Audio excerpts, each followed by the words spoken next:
Good evening, guys. How are we doing tonight?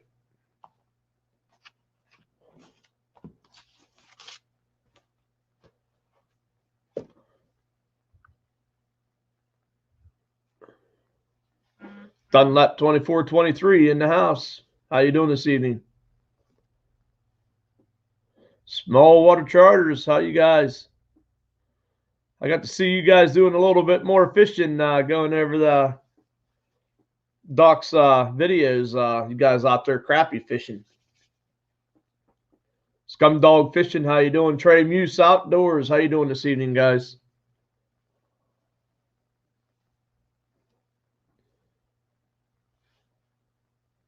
That Shiner guy. How you doing? Georgia Trapping and Fishing. Good evening. Doing good. It's getting downright chilly up here in Pennsylvania. We've been just down in the low 20s. I think it got high in the. I think it just went over 30 degrees today. Yeah, hit that thumbs up on your way in. I'd really appreciate it. Dark 30 Outdoors in the house. Good morning, campers. How's Scumdog Fishing doing over there in Ohio? Dark 30s over there as well. Hey, M&K Outdoors, how you doing? Wildman 307 in the house. We're going to be checking out Coastal Fever TV here shortly. I do want to make sure I'm going to run across through here. My super chat channels last week was JV Outdoors, Geo Bushcraft and Outdoors, Midwest Duck Slayer, John Euler Outdoorsman. I want to thank each and every one of those guys. I had made a mention about a webcam, and they did some super chats, and I don't know if the video is much better, but I do got a new webcam. Illegal Outdoorsman, how are we tonight? Kenny MacArthur, how you doing? So I got to, I'm not even paying attention, but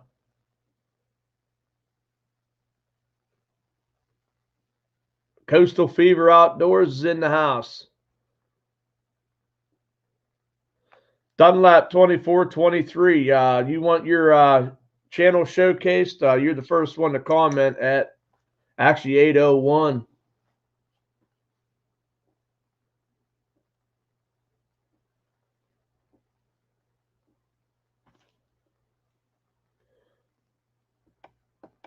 Put out some cable restraints today, so hopefully we'll have a little bit better chance at catching some of these yotes that are skirting around my footholds. Mo Homesteading in the house. Hello. Shiner guy hit 79 degrees, and we barely got over 30 today here in Pennsylvania. NT Outdoors in the house. Coastal Fever here shortly. I'll put the link up there if you'd like to come up. Mo just shared this video out, so we're going to get some people coming in here. 24 in the house right now. Matthew Strauss, how you doing? He's someone I just got done talking with last night in Trapper Jay's live. He's from Pennsylvania. Small water charters in here. It got hot today down there. It got warm here today too. It was in the 30s. So we got a lot of guys out there fishing pomatuming on the ice. Team Ambush is in the house, guys. If you haven't watched his latest video, he takes out a yote about 200 yards away. Greg Sanders in the house.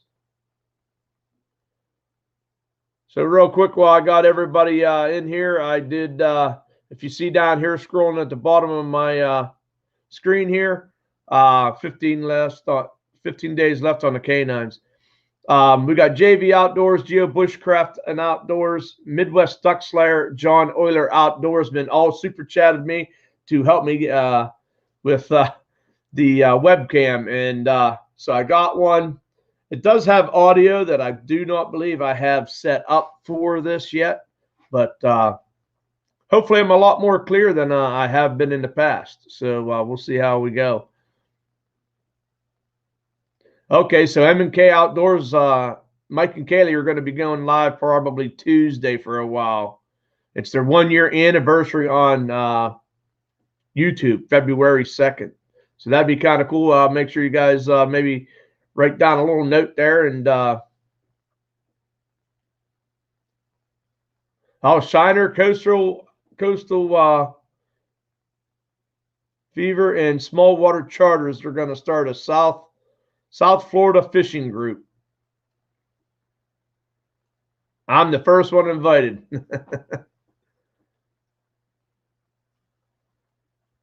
Webcam looks good. That's good. There's Amanda. Hey, so little bit late, but we got it. So there's my Christmas card from Amanda. I was pretty excited to open that up. Well, Merry Christmas, Amanda. So Dunlap, you don't have any videos. Trey Muse, you still in here, Trey? Yeah, dark 30, that is Groundhog's Day. So maybe Mike and Kaylee will just keep repeating themselves. Or the live will keep going and going.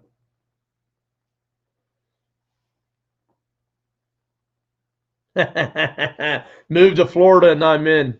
I actually lived in Florida for a little while, down there in Hollywood, Florida. And my father ended up, they opened his shop back up. So then we moved back into Pennsylvania. So, yeah, so you see scrolling down there on the bottom, I want to thank each and every one of those guys. We're going to get Coastal Fever TV up here. I am going to be able to go live a little bit longer tonight, not much, but as you guys know, Boxy's been getting hit pretty hard with the hours. The other supervisor has said that he would cover for me for a little bit, so we should be good. No shadow this year for Phil. Yeah, I hope not.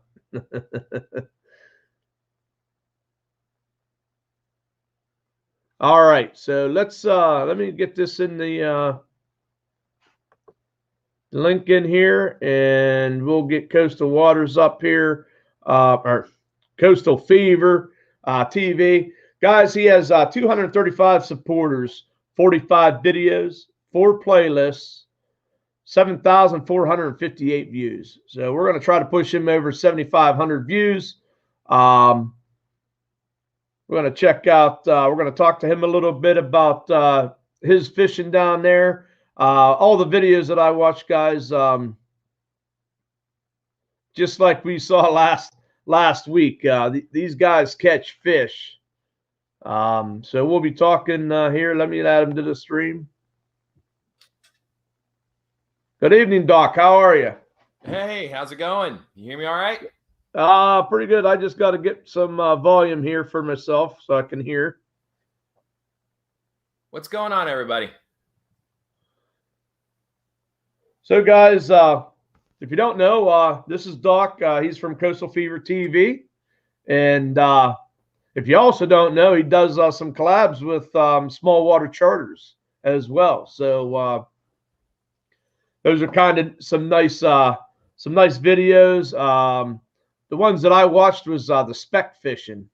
I'm going to call them speck because I say crappie, somebody says crappie, and you know that whole saga. Oh, yeah.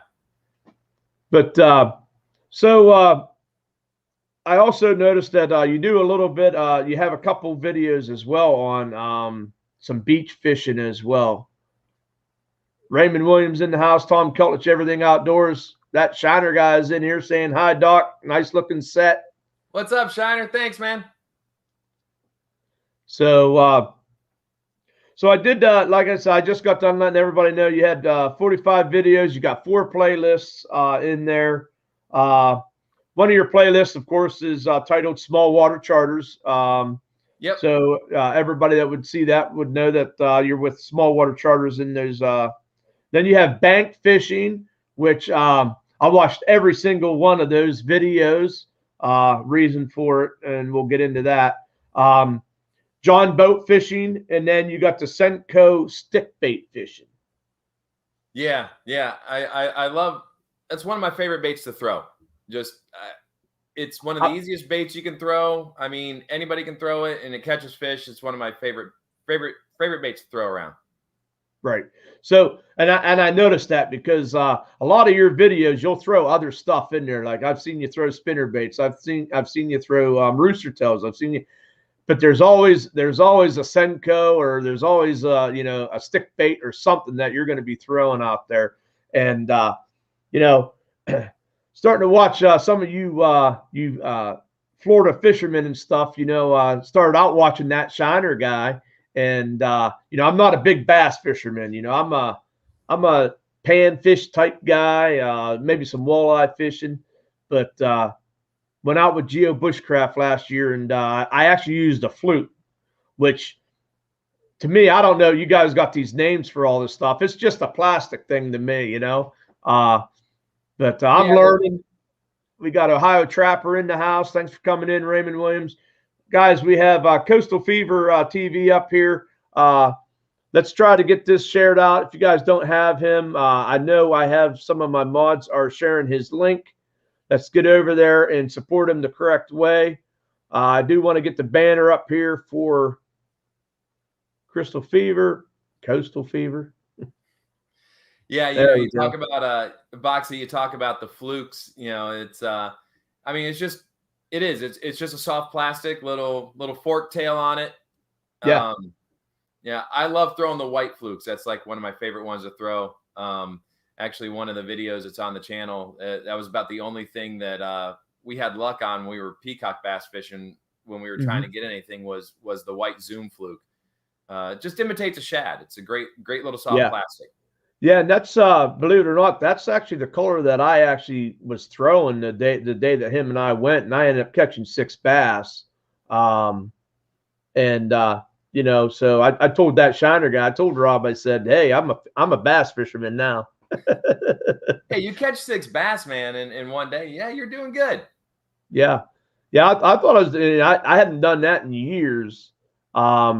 I can remember when I was younger, did some canoeing around just a lake. It was, we were like throwing towards the bank, kind of pulling towards ourselves, and we were hitting them with it was like a blackish purple worm is all it was, and that was the first time I ever fished like that. So small water charters are saying bruiser baits catch them the best. Shameless plug. Yeah, they just small water charters just got sponsored by Bruiser Baits. They're part of they're a regional staffer now with Bruiser Baits, and it was really cool. I was really excited for them to get that sponsorship, and I've been fishing with them a few times and throwing the Bruiser Baits, and they do that top water what John calls top water finesse fishing with swim baits, and they got me hooked on it. I love fishing like that. Every time we go out, that's all the three of us throw every time we go out. And really, really excited for them to get sponsored by Bruiser Baits. And yeah, they're great bait. That's an awesome thing as well. That Shiner guy says it was a fun morning. Greg was out there with me, and he was, and how us YouTubers, it's always like you're never rolling when you could get the good footage. And I was just getting ready to turn my my action camera on and do a little bit of a intro type thing. And Greg actually he slipped on some slimy water, I guess, trying to get into his boat. And he went right into the water. And so, of course, first thing, it was funny. He gets up, he says, "Were you filming?" I said, "I just missed it." I know, it's like that would have been YouTube gold, Yep, absolutely. So, of course, looking, your channel and stuff like that. Just like all the other Florida bass fishermen down there, man. Your videos, man. You're just slamming the largemouth bass, and you know, if anybody in here loves watching that type of fishing and stuff, you don't disappoint. Yeah, thank you. So I was going to ask you what your go-to lure was, but what the first thing I was going to tell you was I think it's a Senko, which you actually alluded to earlier. But yeah, do you have a different go-to? So like the fishing's tough and it's slow. You know, what is there a go-to, or is there just you just throw anything you possibly can? Usually if it's slow and it like I going with the Senko or the stick bait is what I'll go to if it's really slow, if I'm not getting anything. But I mean, if they're not hitting that at all, then you can't beat the old school rooster tail, especially if they're feeding on like little minnows and stuff like that. You just my father-in-law and I, we always have one tied on when we go out fishing, and I mean, you can almost guarantee you're going to pick up a couple. Now they might not be big or anything, but I mean, you're going to pick up a couple on it. So other than the Senko or the stick bait, then I'll throw on a rooster tail and throw that out there, and you'll probably pick something up. Mm-hmm. That's Doc's secret weapon for catching big fish. Hide in our rod box. We got Midwest Duck Slayers in the house, Tubby Guy Outdoors, which, guys, if you haven't seen Tubby Guy Outdoors, unfortunately, they're getting quarantined to their house and stuff. But Tubby Guy on his check day that he has to pull his traps ends up catching 2 animals. So get over there and check out Tubby Guy Outdoors in his video and see what he has 2 first catches on that video. So. Nice. Yeah. You got Texas-made food in the house. Ohio Trappers in the house. Yeah, Tubby Guys Outdoors is a great guy. He's been interacting with me on the channel, and I've been interacting with him. And shame that they have to quarantine. And I hope you guys do okay. And I'll be thinking about you. Yeah. Yep. Absolutely. The rooster tail. I always use that for trout fishing. Never really used the rooster tail for bass fishing, and would have never probably thought of tying one of those on. But I will be sure to tie one on next time I'm out. Give it a shot, man. It is. We always have a white one tied on with the little feather on the back, and it's got to be the original rooster tail, because some of the knockoffs just don't work as well. And especially like the lakes and the ponds and stuff that we fish, it just, if we're not getting anything, you throw that on, they're gonna hit it. Yeah, that's what I have. Actually, I have a handful of the white ones, because whenever you lose one, that's definitely one color that I like to have a backup to. I have some chartreuse and some other ones, but the white ones, I usually, when I buy one, I buy 2, one of those deals. Oh yeah. Like every time I go, if there's they seem to like not be in stock. And if I see them there, I'm cleaning out the rack. Yep. Coffee Outdoors in the house. How you doing, brother? Nice seeing you in here. We're checking out Coastal Fever TV, guys. Once again, another fisherman from down there in Florida, and like I said, he does not disappoint. He catches fish, and there's a couple here we'll go over. You just the one day, just like you couldn't put anything in the water without them eating it. Oh yeah, that was back in I think the one you're referring to, I think that was back in May. Yes, it was early spring. Yep. Yeah, it was back in May when I uploaded that video, and it was nonstop. It was nonstop. I mean, I could throw anything in the water that day, and they were on it. It was, I think I caught like 26 fish that day. And most of them were on the Senko, and I think I switched over at a point to a couple other different baits, but yeah, it was a great day out there. Yeah, so we got Midwest Duck Slayer coming in with a super sticker. I appreciate that, Midwest Duck Slayer. Guys, check out Midwest Duck Slayer. He's always showing me the love, and can't thank him enough. As you guys know, he was one of the super chatters from last week that I have a webcam now. Those guys wanted me to get a webcam, so I got it. It seems like I'm a lot more clear. Hopefully I'll get this audio set up with it too, and maybe I'll be, I don't know if I can make Boxy sound any better, but we'll try. Man, hey, you sound good, man. You sound good. Okay, well then maybe I won't have to hook it up. We got After 5 Outdoors, Cody in the house. How you doing, bud? Dark 30 Outdoors. What is I'd asked those guys last week, what's your personal best fish as far as weight wise, I guess, on the bass? On the bass, nothing. It wasn't one that I caught on video. It was years ago.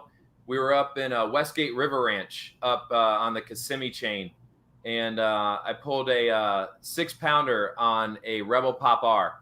Just bank fishing. Actually, I was bank fishing before we actually took the boat out when we were up there camping, and caught a 6-pounder. It was 6.2, just on a little Rebel Pop R. Just as we were waiting, I was just throwing it out by some docks, and bam, nailed it. Yeah, that was actually the biggest fish we caught the entire trip. Oh yeah, yeah. That's so. I just saw here, Small Water Charters, I believe it was, said that you actually played in a rock band. Yeah, I did. Yeah, I actually, I was in 3. It was in college. I was in a band, and I played bass guitar, and I actually kind of self-taught myself how to play bass. Okay. And we started gigging when I was in college, and when I finished college, I came back home and got into a band, and I was playing bass and doing backup vocals in that band. The band was called Breach, and we did a bunch of shows and stuff. And actually, my guitar player was really tight with Nico McBrain from Iron Maiden. Oh wow! We had studio time booked to do our demo, and we fired our drummer like a week before. The guy was like a basket case, and we fired him, and we had nobody to play drums. So my guitar player asked Nick if he would do it, and he said absolutely. So Nico McBrain from Iron Maiden played the drums on our first demo in that band, and that was really cool. And we did a lot of stuff with Nick because he's local down here. He lives in Boca, okay, which is only about a half hour from where I'm at, and that was really cool. And then after that kind of ran its course, I ended up joining a band called Headcase, and I was the lead singer of that band. And it's actually really funny. One of my buddies said to me, he's like, "Oh my God, have you seen this on YouTube? Somebody posted your Headcase stuff." And I was like, "What?"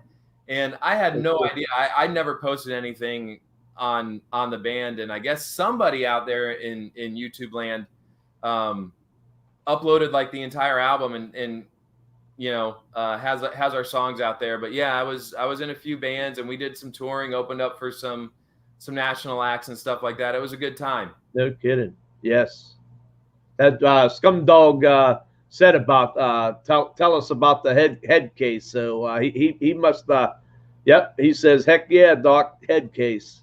Nice. Oh yeah, Scumdog, my boy Metal. That's right. Yes. Yeah, no, seriously, you can look it up. It's on YouTube. If you just my favorite song that I ever wrote and that we ever did in that band was called Without a Name. Without a Name? Yeah, Headcase, Without a Name. Believe if you search it up on YouTube, you can find it. Yeah, those were good times, man. Those were good times. I had a blast, you know, playing, and I mean, we would gig and travel, and like, I mean, every weekend. It was a lot of fun. Yeah. Wow. So that's something that I did not know about you. So that's kind of neat to find out that we got a rock and roller with us. And so Ohio Trapper says, did you guys just jam out in the morning, grab lunch, then go slam some peacock bass? No, I actually, back then I wasn't doing as much fishing as I am now. It was all about the band. It was, yeah, I mean, I was driving down to Deerfield Beach 3-4 nights a week to rehearse and stuff, and then we would go out and gig all weekend, and it was a lot of fun. A lot of fun. Yeah, Scum Dog said he just looked it up. He found it. You found it? Nice.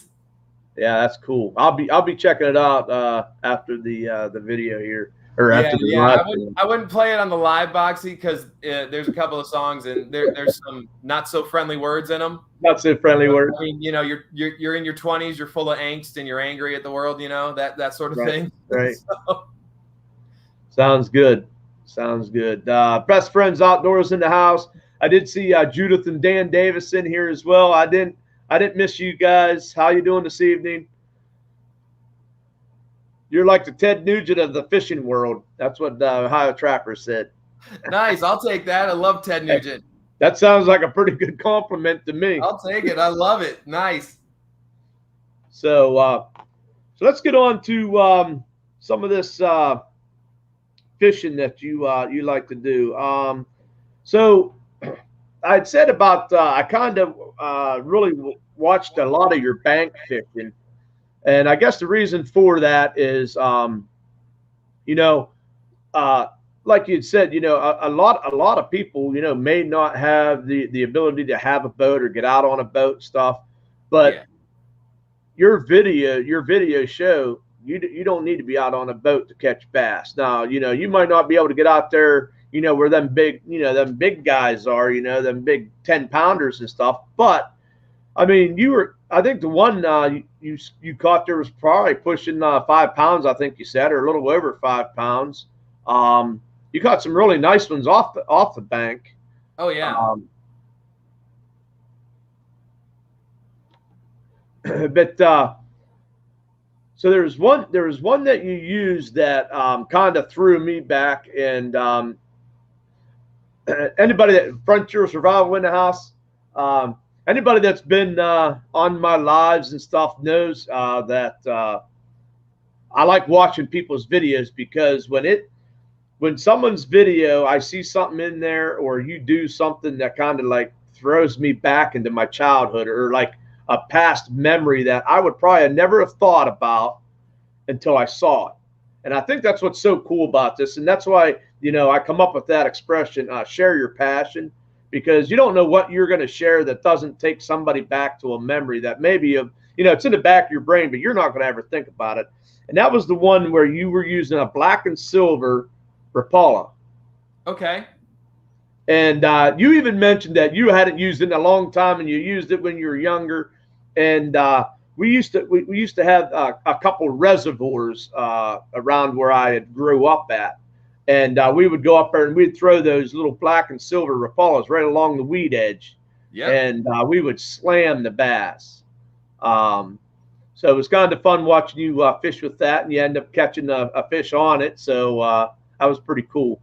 But I just had that in my notes here. I wanted to let you know that, yes, I watched that. You threw a memory in my head, and that's why I kind of really enjoy doing this. Yeah, no, and listen, Boxy, I mean, what you do for everybody and just the community and everything is amazing. And I'm glad I could, put something up there that kind of brought you back to your childhood. That's really cool. Cause I mean, using that bait brings me back to my childhood when I was, fishing with my dad, and just, there was an area that was like right by where we used to fish as kids. It was just, we used to call it the dunes, and it was just all lakes and stuff. And they ended up just building out that whole area to what's now called the Gardens Mall. And we used to go back, and that's all I would throw. I mean, literally, that's all I would throw. That was my go-to bait back then. And we would just yank fish out of there like crazy, 4 or 5 pounders. And I mean, they would be on it the entire time. That's all I ever had tied on as a kid was that little black and silver little Rapala. And I mean, they would just kill it. Yeah. Yeah, that's the way they were up there. That and we always threw a little green frog. Not like the frogs that you see nowadays. They got some nice frogs out there now. Ours is just, we had a little gray mouse that we used to throw all the time too. There's Bella Outdoors. I remember those, a little gray mouse. Yeah. Little gray mouse that had two hooks coming up the side. That thing, that slammed a couple. Those are always exciting because they engulfed it. You know, you got that big splash and stuff. There's nothing like a topwater bite, and that's what it's one of the reasons why I love going with John and Lindia from Smallwater Charters. Is just it's nonstop topwater all day, and that topwater bite. I mean, you can't beat that. When you see a big bass just come up and bam, just makes your heart skip a beat, and it's just like, is he on there? And then just hang on for the ride, you know. Smallwater says, "I'll catch you, drag you to the boat, and flip you in." I don't know if I had asked John and them last week, but so when I went out, of course, I don't have any really what I would consider bass fishing gear, or like fishing poles, and I was using probably a 6-pound test. So what kind of pound test do you use? Like, I know in one of your videos you kind of go over that, and I want to think you said like 20-pound test, and then you have like a leader that you tie to it. I mean, do you have like you change that up, or is it pretty much all the same on each one of your setups? Because I know you have a bait caster, and then you have, of course, the spinning reel. Are they pretty much set up the same way? Yeah. Most of them, actually, all of them are set up the same way. I use nothing but braid. I use nothing but either, like on some of the bait casters, I'll use 30-pound. And on some of my bigger spinning reels, like the 3500 or like the 4000 and stuff, I'll use 30-pound braid. On like the 3000s and the 25s, I'll use 20-pound braid. Every now and again, I'll use a fluorocarbon leader, depending upon what I'm doing. If I'm finesse fishing, like with the Senkos and stuff, sometimes I find that if I tie straight to braid, it just doesn't get the bites as when I do with the fluorocarbon. But most of the time, if I'm doing if I'm out with John and Lindia from Smallwater Charters, and we're doing that type of topwater fishing, with the swim baits, it's straight braid to the hook, and it's usually about 20-30 pound braid. I use the Power Pro. That's what I use on all my reels. It's all Power Pro braid. I don't do any kind of like fluorocarbon or any monofilament. It's all braid. Okay, I got you. And I noticed I seen over here that that Shiner guy as well as Smallwater Charters are both saying braid, and they're saying 20, 30, 40 pound straight to the hook, all that good stuff. So, well, that's good. That's good to know. I will, because I plan on buying a fishing rod and dedicating it just to maybe doing some bass fishing, and you guys got me all excited about that. So you're going to probably see some, hopefully I'll be catching some bass here in this spring. So I did see John and Lindia actually from Smallwater Charters. They turned me on to the Ducket rods. Been really impressed. I got one around the holidays, and been really impressed with it.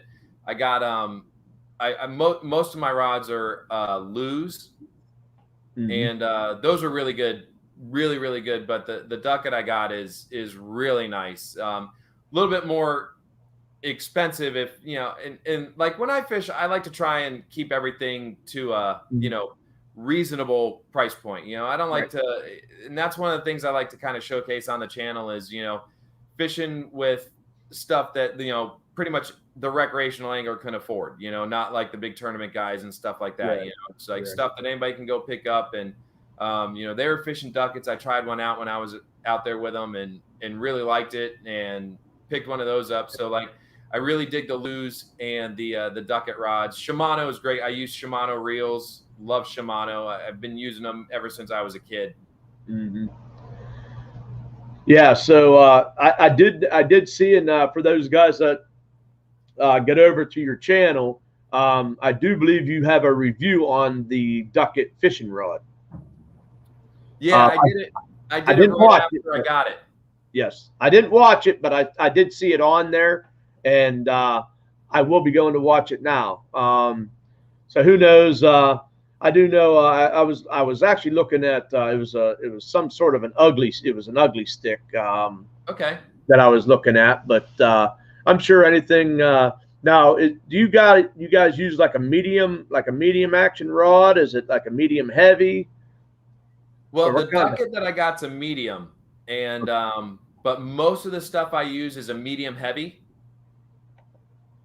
Okay. Yeah, so Judith and Dan here says lightning rods.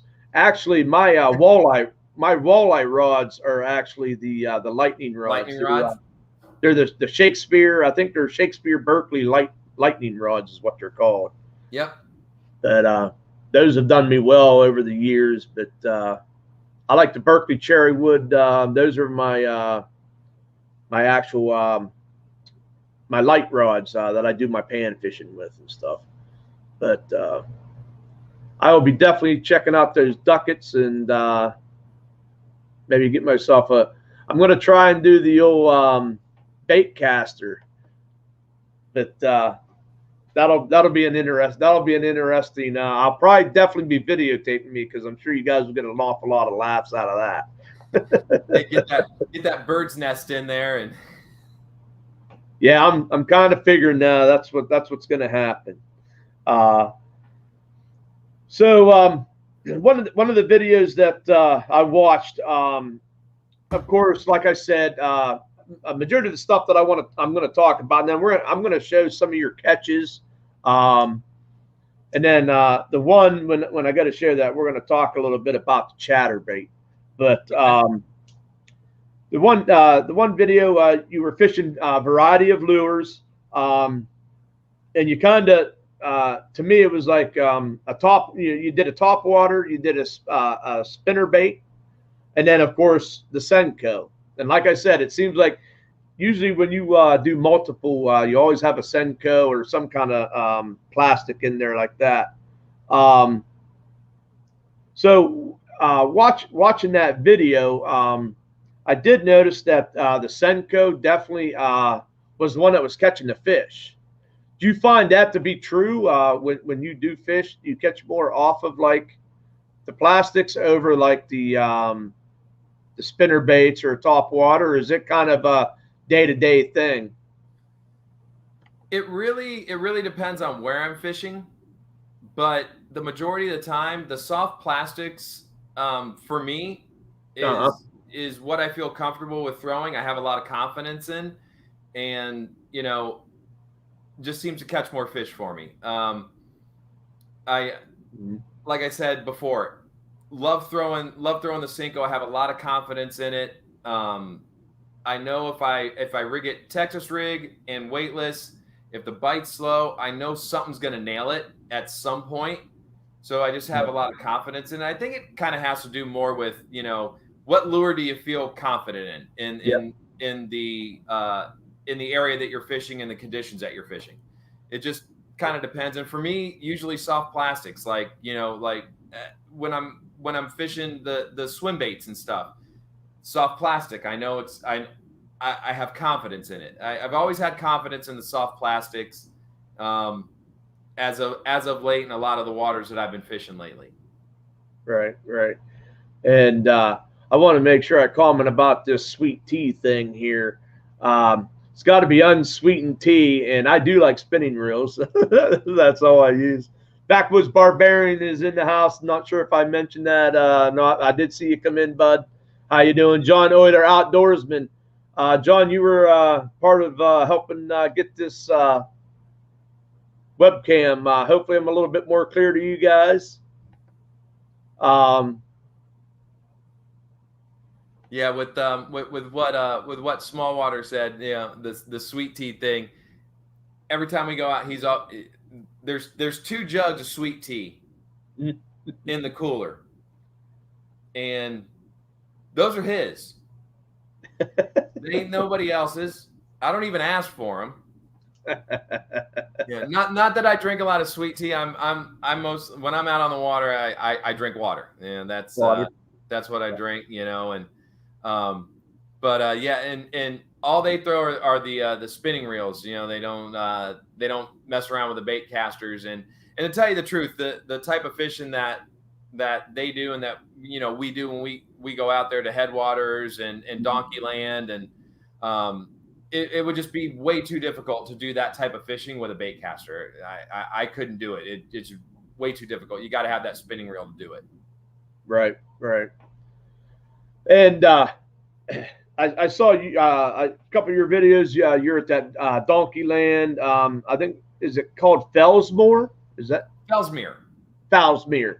I seen you fishing that. Of course, with small water charters, they were fishing pretty much the same lakes, of course. So, and I'm sure they'll mention it in here as well. That Shiner guy knows real close to you guys.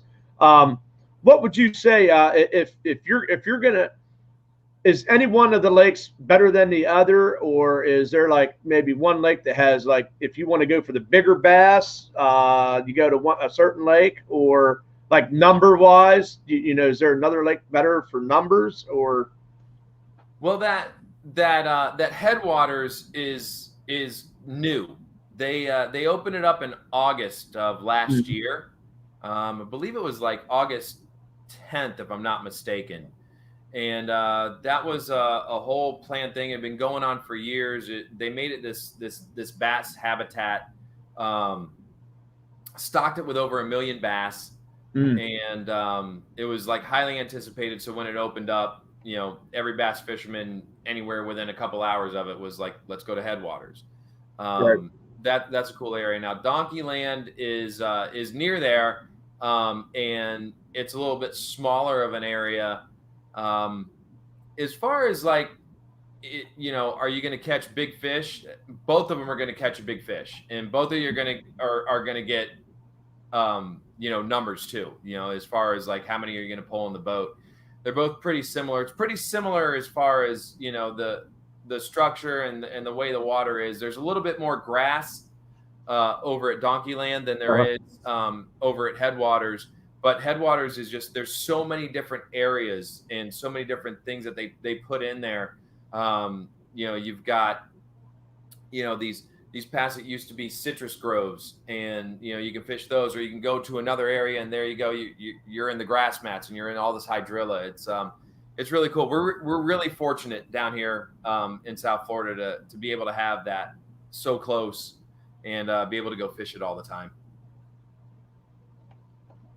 Yeah, if Backwoods Barbarian saying he's saying probably missing if you can't read fast enough, and I'm trying to multitask here, and I can never read fast enough and listen and get on. But that's because one of my other thoughts were, just between last week and this week is, and whether I'm like, well, what lake would you even want to, like you get up in the morning and just say, okay, we're going to Donkey Land, or you flip it. I mean, or you just say, you know what, we haven't been over to Headwaters yet, for a while. Let's go over there.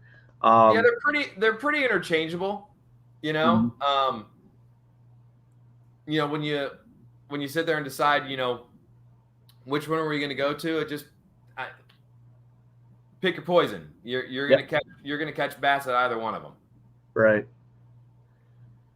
So talk a little bit about what you mentioned about having confidence in your equipment and stuff.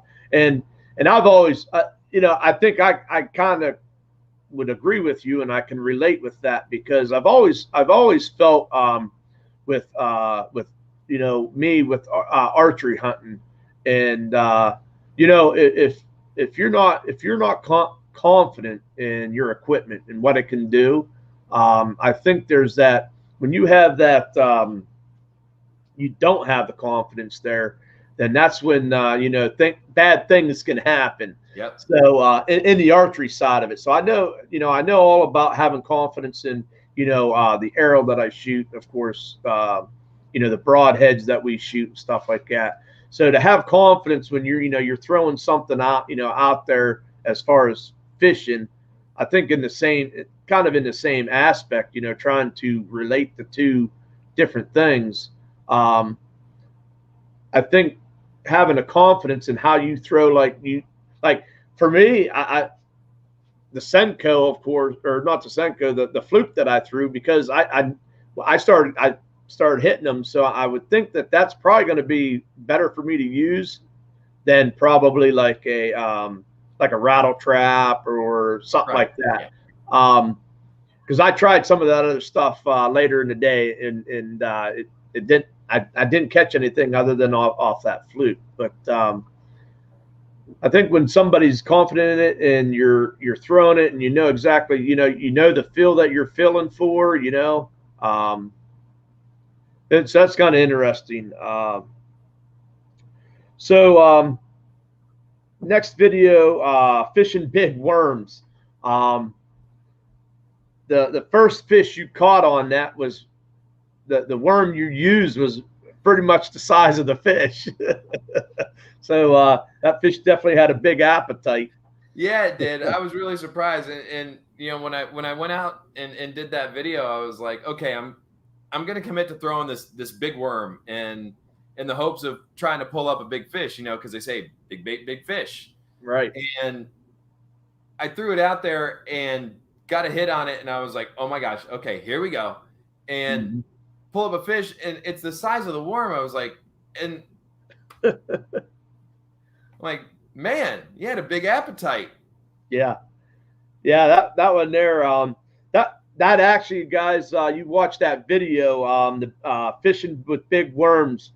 He also uses the rooster tail and the rattle trap, and of course the rooster tail. You killed him on the rooster tail that day, and that's the video that you had mentioned earlier about. That's the one that I remember watching that one, and definitely the white rooster tail was getting it done.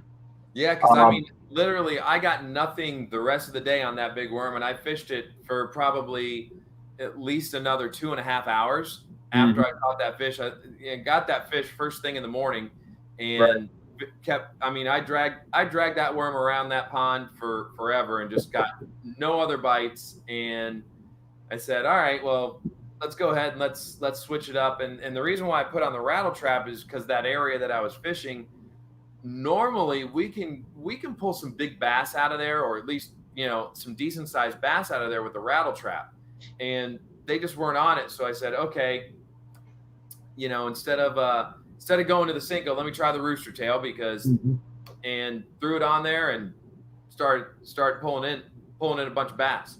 Yeah, absolutely. So I'm supposed to ask you about roping a fish. Oh. Yeah, I think that was I want to say it was like the second time I went fishing with them, with small water charters. And I think Lindy had just hooked into like a 7-pounder and pulled it in the boat, and we were still in that same area. And I cast it over right in that same area. And immediately, the minute the bait hit the water and I started working it, and I'm working it back, fish just comes up and nails it. And I go to set the hook, and when I set the hook, it just didn't feel like it was there. I was like, okay, I missed him. And then I start reeling, and I was like, oh my God, it's there. So I keep reeling, and I could tell it was a small fish. And when I pulled him up to the boat, he wasn't hooked in the mouth. I had actually had the line wrapped around him and underneath his gills. And if you watch the video, you look, I was like, oh my God, I lassoed that fish. Yeah. I'd never done that before. That was the first time I ever done anything like that.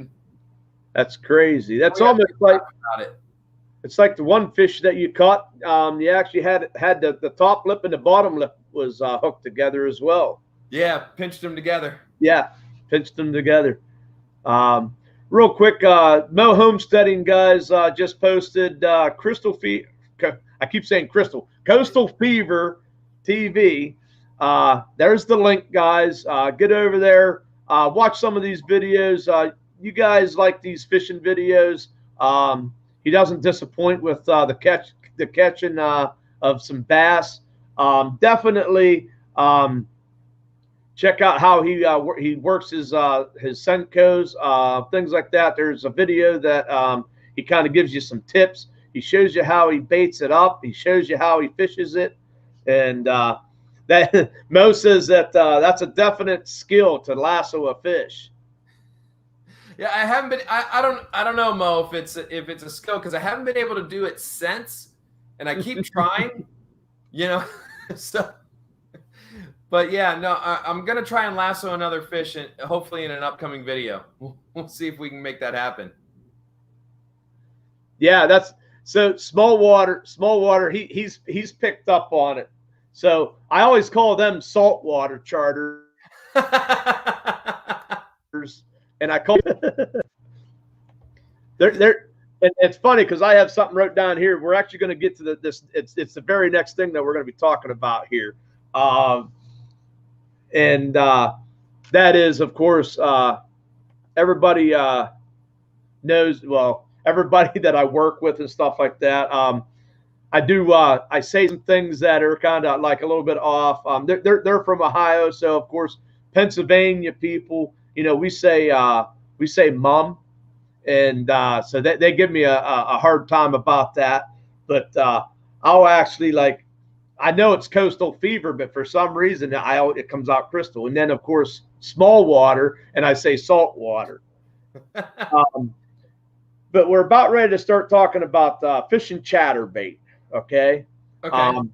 If you guys want, go watch that video. I'm actually going to show a little bit from that. I'm going to show your first catch on a chatterbait. But at the beginning of that, you have a personal producer that comes on there and is going to help correct a few of your things that you kind of do.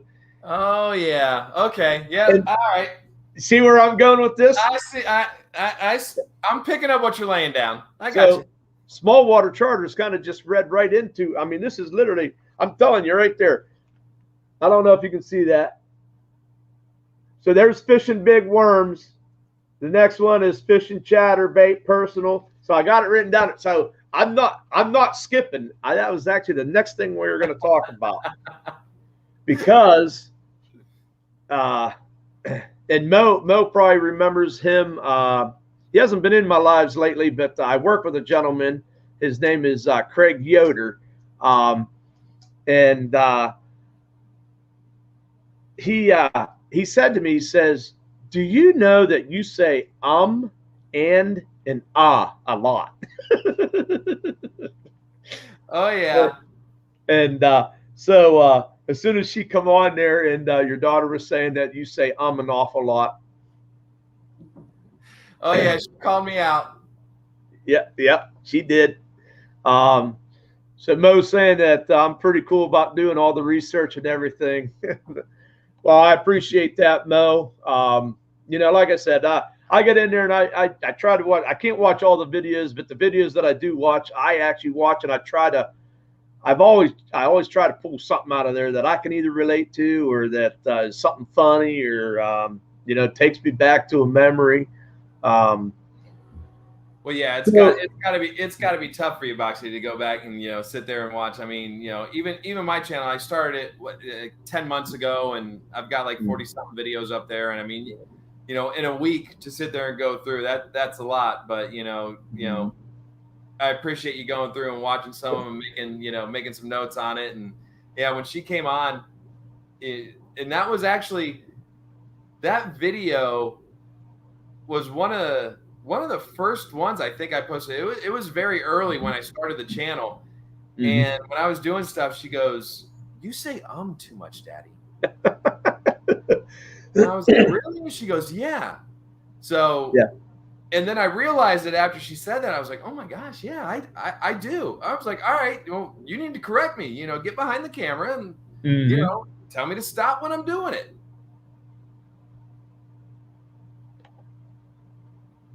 Smallwater says he'll say it again. You're a great guy, as well as looks like a young Eric Estrada.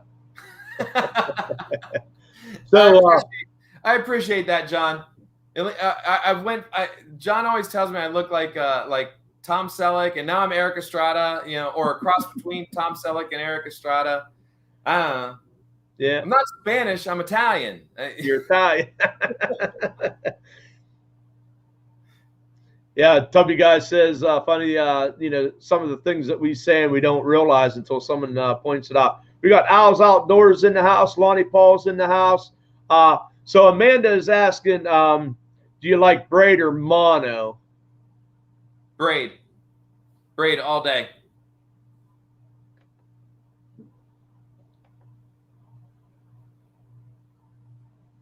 Yeah, don't be saying in your videos, right?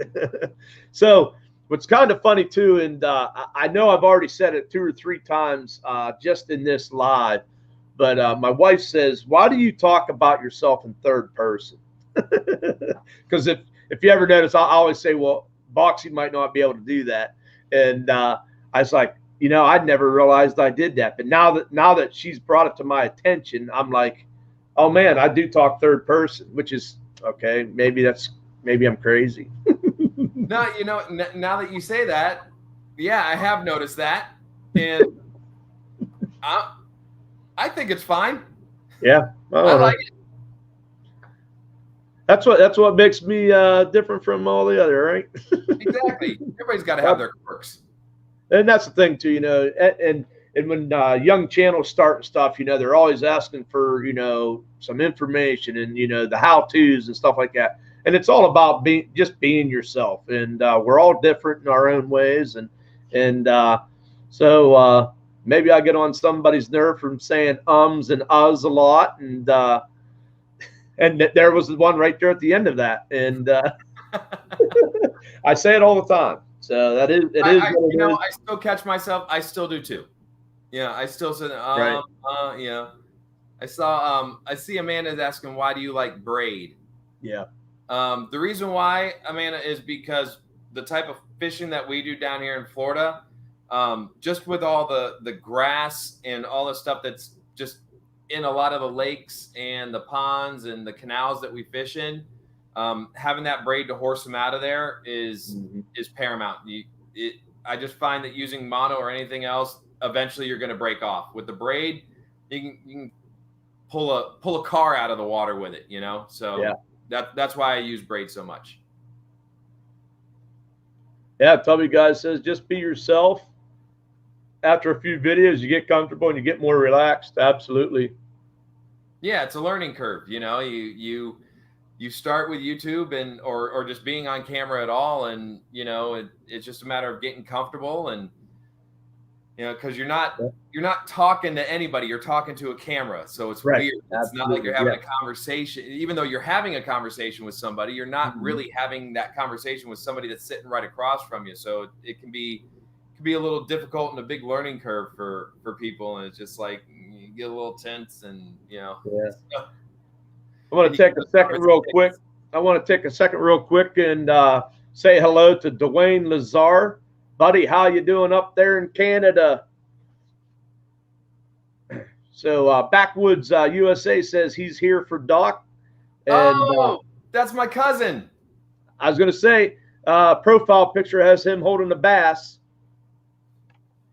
Yep. Yeah, I got to get him. I got to get him down here and get him out of the cold up there in Ohio. I keep telling him, come on, you got to come down. Yeah, he's always saying, I'm jealous. I'm like, come on down. Yeah, I'd at least come down for a month, like around this time of year. Yeah, we get a ton of them. We get a ton of them from up north this time of year. They come down here, and live for 6 months out of the year. Cody from After 5 says it takes him a while to get comfortable just talking to himself. And Cody from After 5, man, I appreciate you. I saw you jumped on the channel earlier. I appreciate you jumping on there, man. I'm glad you made it in tonight. Yeah, so Dwayne wasn't able to trap this year, so he's kind of bored and missing his trap line. And you know what, Bud? We all missed watching you trapping this year. And but I will say I got a video coming up probably tomorrow. I'm going to release it. I actually put, of course, we can't snare here in Pennsylvania, but I took my cable restraint class and I got my certificate.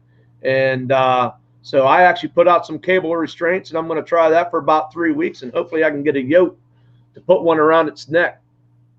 So yeah, I got to tell you, Boxy, meeting you, through YouTube and doing all this, and I've been watching the lives for a while, and just seeing the trapping stuff. That's really cool.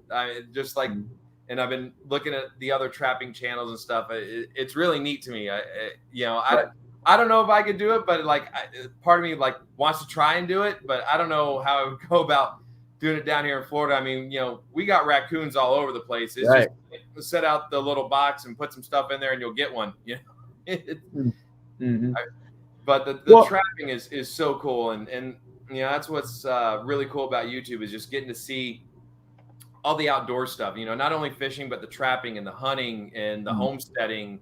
Right. It's really cool. It's just it's a great community, and I'm so happy to be a part of it and just meeting great people that I've met, and I would have never met John and Lydia from Smallwater Charters if it wasn't for YouTube and doing this, and never met you and everybody else. It's a lot of fun. The community's great. Yeah, it's kind of amazing, and I've actually done collabs with Bass and Binks TV. He's actually from up around Cleveland. And then, of course, Geo Bushcraft, which is right here in Atlantic. He's just a hop, skip, and a jump from where I'm at. But got some plans to meet some other ones. You don't realize you get on here and you start seeing there's a lot of YouTube channels that are right from around my area as well. So we're going to try to hook up as well. It's kind of just nice to meet other YouTubers and that have the same kind of just from our community, but yet, they have the same interests of getting outside and, getting outdoors and doing that kind of stuff.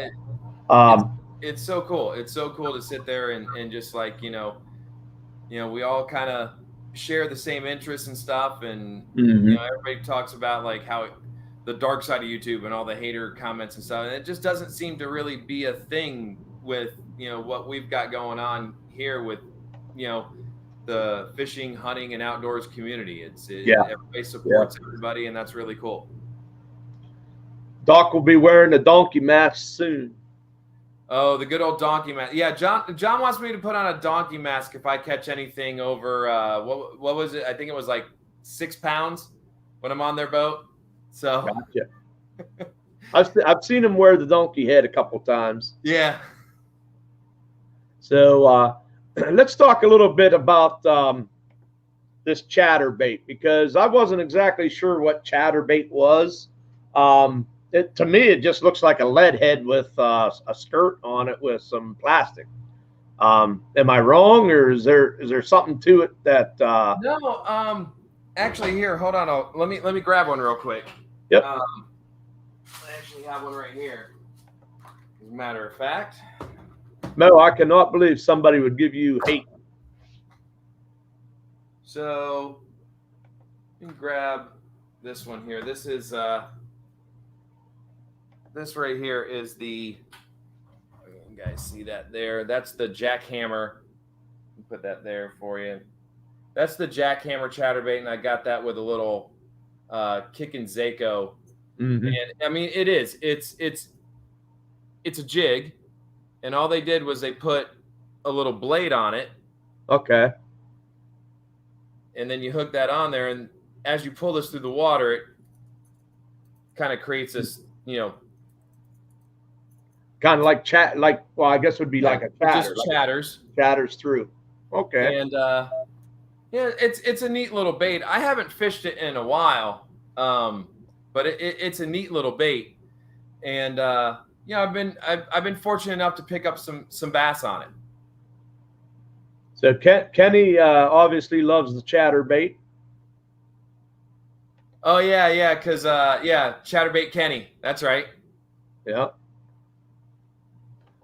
Yeah, so Mo Homesteading says that she got her first hate comment today. And of course, everybody in here is letting her know that we all love her and not to sweat it. And the way I look at it, you start getting people that hate you. That means you're doing something right and they're jealous. Exactly. You know, Absolutely. When that's how you know you made it, when somebody starts hating on you, and then it's like, okay, yeah, we made it. Yep, that's why I hate the Pittsburgh Steelers. That's why I never cared for the race car driver. Oh shoot, what was his name? The DuPont driver, Jeff Gordon. Jeff Gordon. Didn't care for him. Yeah. Yeah. But then again, growing up an Earnhardt fan. You know, when Jeff Gordon came in, it was like, no. It was okay for Earnhardt. He was all right. He's the intimidator, so it was okay for him to win. And we got, you know, living down here in South Florida, he had a house over in North Palm Beach, which is literally like 5 seconds away from where I'm at. Mm-hmm. You know, I just that was my driver, that was my guy. And actually, a buddy of mine was a mate on his boat, the Intimidator. Right. And funny story, he went out, did a charter. It was I think it was after one of the Daytona 500s. It wasn't the one that he won.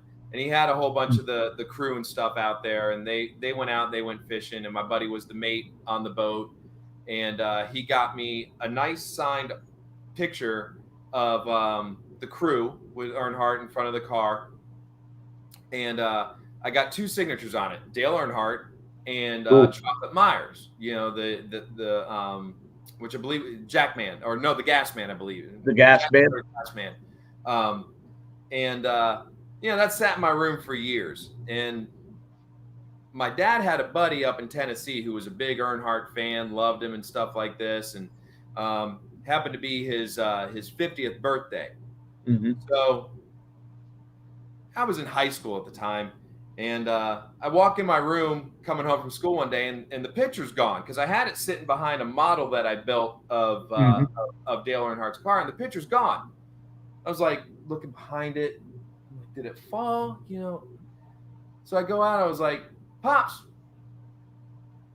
did you go in my room? Yeah. I go, did you take my picture of, you know, Earnhardt? Oh yeah, I sent it to AG up in Tennessee. It was his birthday. I'm like, really? And to this day, I ain't ever got it back. You haven't got it back? No. Oh man. And you know, the next year my buddy stopped working for him, and you know, I think it was 2 years after that is when he passed away in that wreck at the Daytona 500. Yeah. Yeah. Nicholas Green in the house. Thank you for the super sticker, bud. Really appreciate that. Guys, he's one of the channels that's real close here. We had set up a little, we were going to collab and do some water trapping and try to catch some muskrat and mink.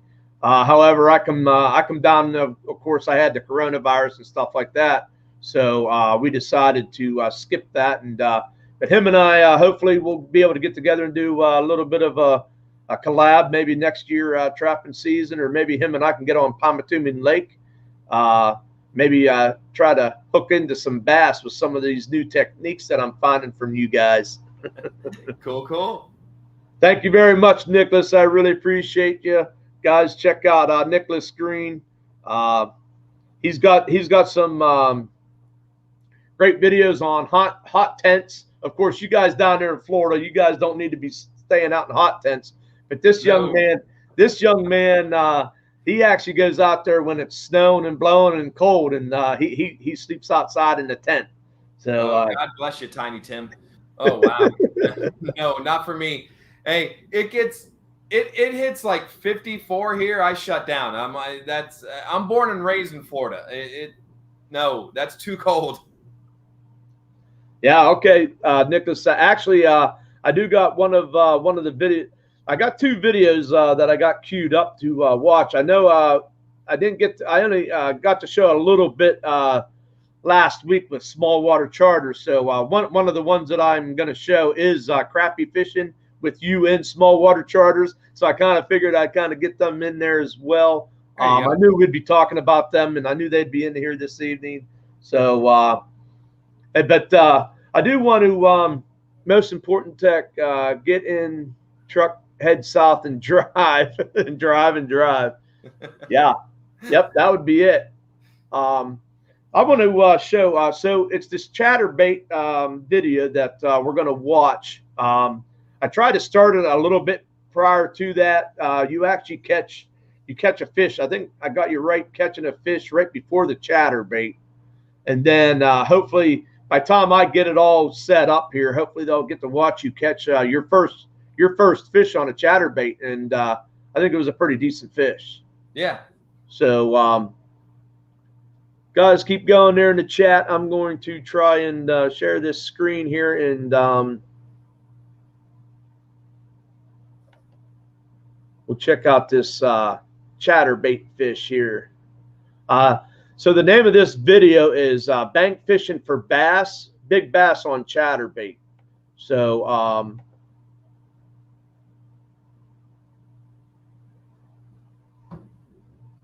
get this started here. This is the fish prior to. This is not the chatterbait. That's a nice fish. Okay. Oh. Let me see here. Nice. There we go. It. I'm going to make full screen here. Nice fish. That's that. You're a little pissed off. So this I believe is the fish prior to the There we chatterbait. go. Yeah. That's worth the price of admission right there. I believe that was on a Cinco too. Yeah, I think that was I want to say you called it a watermelon or a pumpkin seed or something like that with red flakes or something. Yeah, watermelon red flake. Watermelon red flake, I believe, is what that was on. Maybe a 2-pounder. Not too bad. Yeah, I haven't fished that area in a long time. And to tell you the truth, that place is literally like Not too bad for here because this place is stone's pretty throw from my house. heavily. Gotcha. And that's the place over off to your left. There's a little point that comes out there that you just slammed the fish on that Get back in the water here. your personal best bank fishing day. Yeah, that area right there, I fished that when I was like 5 years old. I mean, that place it's so heavily pressured. It's feast or famine there. And if you do catch fish there, you're more than likely they're going to be a pretty decent size. You're not going to catch numbers there. Yep. Now this is your chatterbait. This is the first fish you catch on a chatterbait. Small water says great fish stock, nice flip flops. I know. I'm like wearing long sleeves and flip flops. You know, that's just Florida, I guess. Right. That's what we do. There he is. Oh, that's a big one right there. Woo, son. That is not a Channeling my inner Roland Martin. Come on, baby. Yep. Stay on. Stay on. That is a monster right there, guys. Look at him. Ooh, son. Look at that. Yeah, that was a Look nice at one. that. Yeah. Got a bottom hook. I think this is the one I think you can get your fist almost in the mouth. Yeah. Look at that. Yeah, and I didn't have a scale that day. Oh. That is a solid fish. Definitely a solid fish for sure. Oh. Al's Outdoors says he wears flip flops in the snow to clean his truck off in the mornings. That is a solid. Hey, there's Live More Outdoors in the house. I was a man then. I couldn't do that. Look at that. Fist in the mouth. Hey, Live More Outdoors. We're checking out Crystal Fever TV. He just got his first fish on a chatterbait, and it was a nice one. It was a pretty decent sized fish. So Kenny's saying to use 20-pound fluoro for the chatterbait. Yeah, usually, yeah, no. Usually when I throw the chatterbait, I will put the fluorocarbon on there instead of going straight braid to the Right here. to the bait. I'll use the fluorocarbon on it. So yeah, Gotcha. Kenny, I totally agree with Kenny on that one. I see. Yeah. Yeah. So Livermore Outdoors just come in the house. He's another one from up here in Pennsylvania. He's probably got some nice cold, snowy weather over here. Yeah, it was 80 today. Like 80. Yeah. Yeah. We actually I think it's been 3 days in a row we haven't even touched 30 degrees. I think I saw 34. I went and checked my trap line, and I put in a couple of extra cable restraints. It's supposed to get real cold here the next couple of days, so I'm hoping another cold dip, them coyotes will start running, and maybe I'll get lucky and catch one of my first. There you go. I saw in your last video, just the one you just posted just recently with all the snow and stuff, and yeah, it looks beautiful, and that's good for me. It looks beautiful. I love watching you guys do it. It looks beautiful. I'm good sitting down here in my flip flops in 80-degree weather. Hey, Kenny MacArthur, have a good one. Appreciate you coming in here. Right, yeah, Kenny. You stay cool down there and down your way. Don't get too hot. Everybody saying goodbye, Chatterbait. Later, Kenny. Says good evening, Livermore. Yeah, so with the chatterbait, do you kind of fish it just like you I really couldn't see how you on that. Do you just slow reel it, or do you jerk it kind of, or you run it kind of like you do with like a Senko, or like just kind of bring it up off the bottom? On that fish there, I found in the majority of them that I've caught on the chatterbait, I found that instead of like just reeling them like you would like a spinnerbait or any kind of fast moving bait, I found that the majority of the fish that I picked up on the chatterbait has been almost like a jig, but doing it just a little faster. Just a little bit faster than like. Yeah, and as you pull it up and it drops down, that's when they pop it. They pop it, yep. Kind of like almost something like this kind of retrieve. Okay. Yep. And then as it drops, I can feel them on there, and then bam. And that's how I caught my first peacock bass. Actually, I caught my first peacock bass on a chatterbait, and that was really cool. And it was on that same retrieve. Threw it out, let it drop, rolled it, pulled it up, let it drop, and bam, he was there. Yeah, Livermore. We haven't seen grass. Well, actually, we got today. I saw this afternoon. We got a little bit of grass showing in my backyard, but we haven't seen the grass in a little while. It's nice and white out there. Small Water has some grass hanging from his trailer right now. Well, yeah, because they're always out at Headwaters and Donkeyland, and there's there'd be grass hanging from that trailer all the time. Those two areas are full of grass.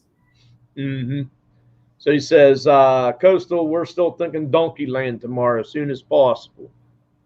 Yeah, nice. I think that might be able to happen. Yeah. So Livermore says he wears flip flops too. You wear them out in the snow too, Livermore?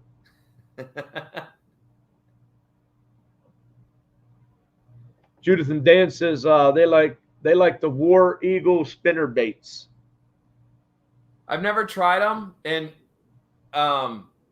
most of the spinner baits that I've thrown are the Strike King spinner baits. I've never tried the War Eagle ones, and just hearing War Eagle as an Alabama fan, I don't know, I'm kind of turned off by the word War Eagle.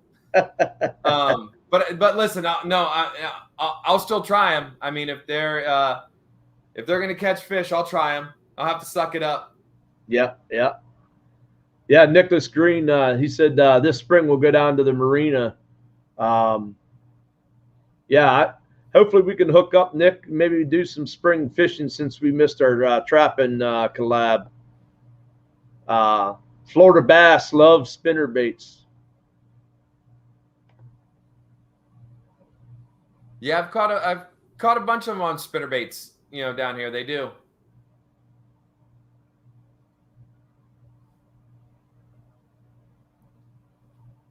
Oh, Mo says she used to wear them in Cali. Took a few years to get out of the habit of only wearing overs or sliders. I guess not really flip flops. Oh yeah, no, there's a difference. There's a difference with the overs. You know, the ones that kind of go over and they're not. You don't go in between the big toe and yeah, there's difference. Yep. we do flip flops. Flip flops. Yep. Yep.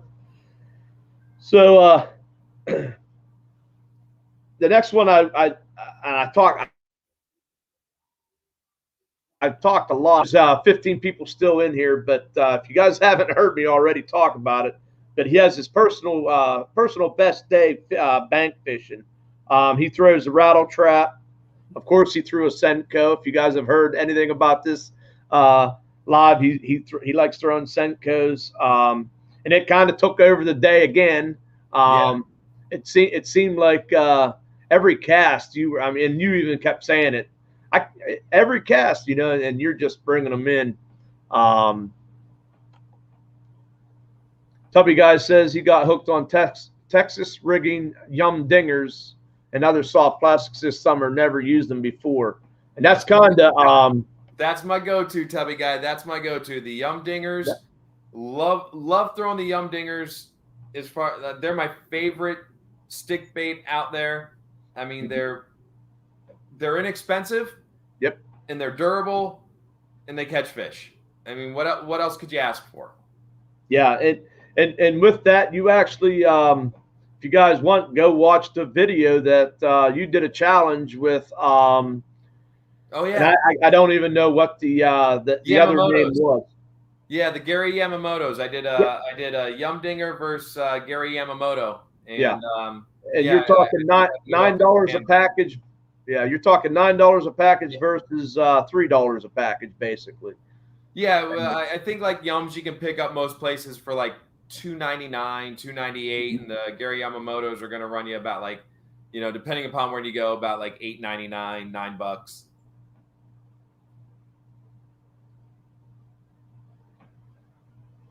And those are used to catch what type of fish? What are you asking there, Mo? Is she talking about the yums? The yum dingers? Yeah, that. Oh, the brush hogs are sweet too. Yeah, I like those baits. I just saw the chat in there. Yeah. Yeah. From Judith and from Dan. Yeah. Judith. Yeah, I think those brush hogs. Yeah, they're love cool the baits. brush hogs. Yep.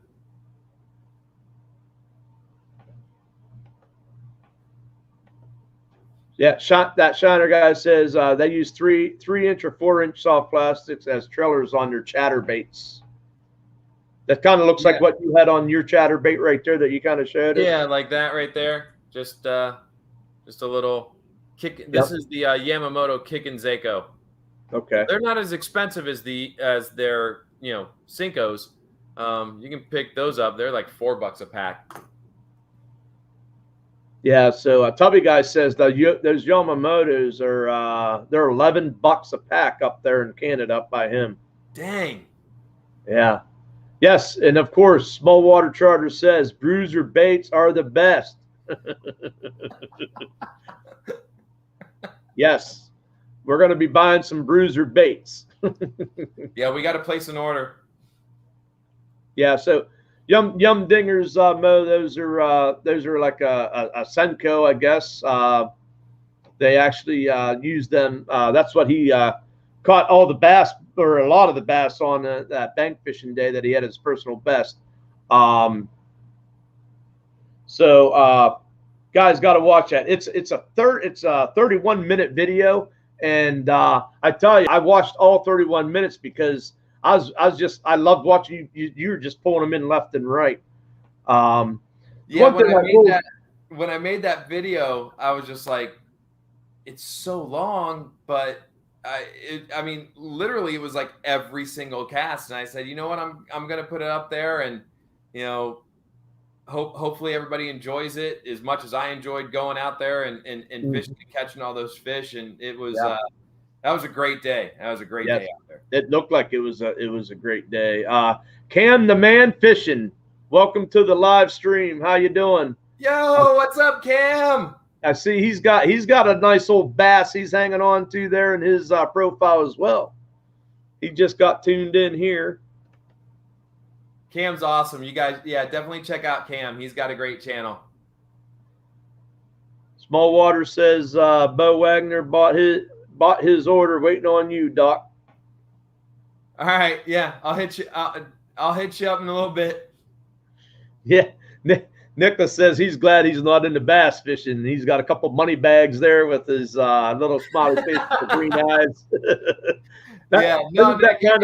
It can get expensive, man. That's why, like I was saying earlier, I like to try and keep it to, you know, affordable stuff. I don't spend a ton of money on it. You know, I like to kind of keep it to where it's like the everyday recreational angler can go out and, you know, that's what I use. That's what I buy. I mean, I got a family, I got a mortgage, I got two little girls, you know, one of them's in competitive dance, and that's expensive. Oh yeah. I had, my daughter used to be into dancing and stuff. Yep, absolutely. Then my kids were, they played recreational ball, but then they also played, tournament ball too. And we had one playing baseball, one playing softball, and we had just, I used to coach travel tournament softball for my goddaughter years ago, and the money and the grind that is involved in that, and just it becomes your entire life.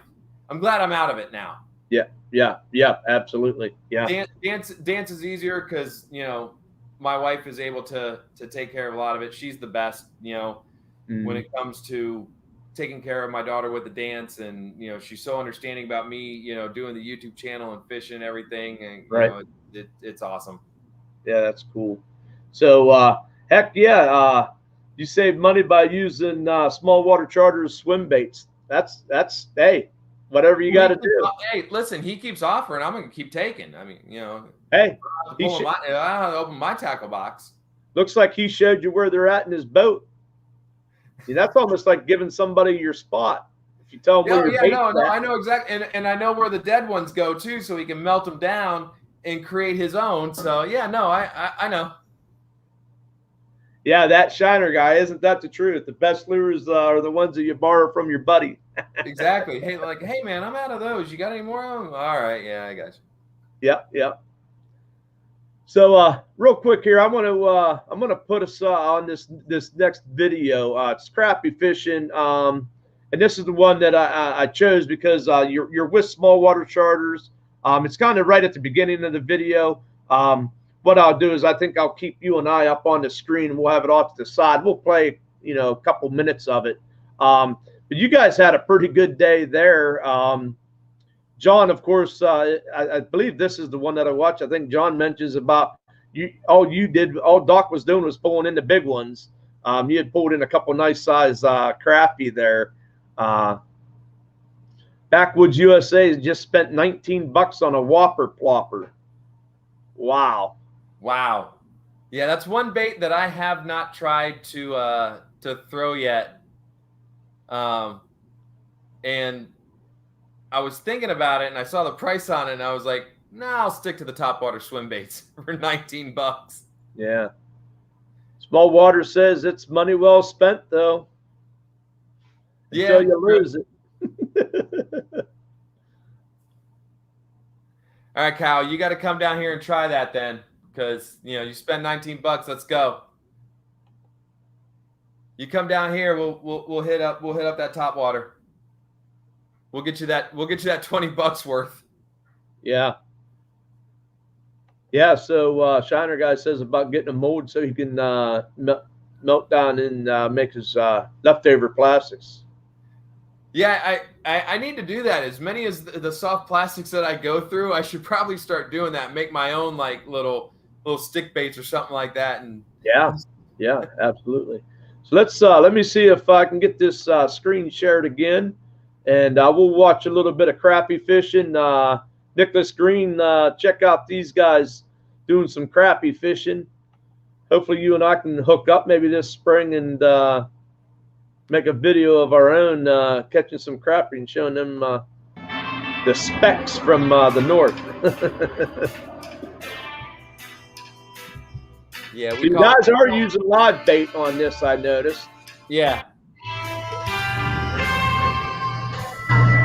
And so that's kind of a pretty cool setup. I've always watched like the crappie tournaments and stuff. They use them just them stick rods. It's a big speck. Oh, wow. Yeah, those cane poles are so much fun to pull them in with. Look at that, guys. Wow. Look at the size of that one. Yeah. Ha-ha. Finally got our merchant to the back end. It is a nice one. Backwoods USA says, I'll be there. Still waiting on some Coastal Fever merch. Yeah, actually, I need to get some stuff made up. Well, just a little over. It's coming, Kyle. Don't worry. Good job there, Doc. Thank you. Nice fish. Oh, tubby guy. Real He's nice never caught He's gonna crappie. eat up First one in good. the bag. Minnows, $5 a quarter pound. In the In the bag you go. That's about what I pay There for we go. minnows around Got another one here. in the boat. Yeah, when we went out, I tried to get, Yep. I tried to pay for the bait. They wouldn't let me. I think it will. We can scratch the 10 line a little better, you can see it. Yeah, oh, yeah, I see that. Oh, watch out, Doc. Watch out, Doc. That's where we get the little double on. Yeah. Oh, yeah, you're good. So we have You are good. here the lake that Oh, there we go. Another one. that we have right here that I Another live one in by the is Pontoon Lake. There we go. And Keep pulling. we have a Ooh, nine. nice We have a one. 9-inch, 20 fish limit is what we have. They have to be Okay. over 9 inches, and you can only keep 20. Yeah, here we That's have correct. it's That's okay. 10 and then 25 a person per day. Yep. That is a nice, Yeah, another nice size crappie. Look at that. 10 inch, 10, 11 inch crappie. I mean, that's kind of where you want for a nice size east crappie, anyhow.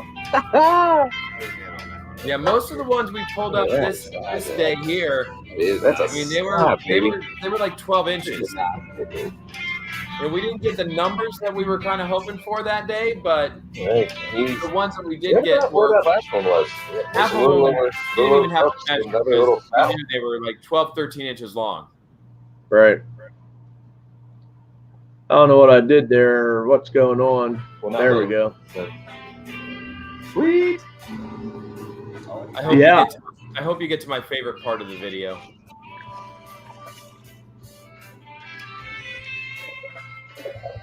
Yeah, after 5, you guys catching some 15 inches up there in you said up in Canada, 15 inches. Those are some Nice. slabs there. Another one in the bag. Nice. He was on there for a minute. 15 inch. So he swallowed it. too. Which part's your favorite part Oh, yeah. there? We can make sure we get to it Keeping it. anyhow. It's Oh, the I got one where John catches the largemouth. Beautiful. Oh, another keep. I don't know exactly where that is on this.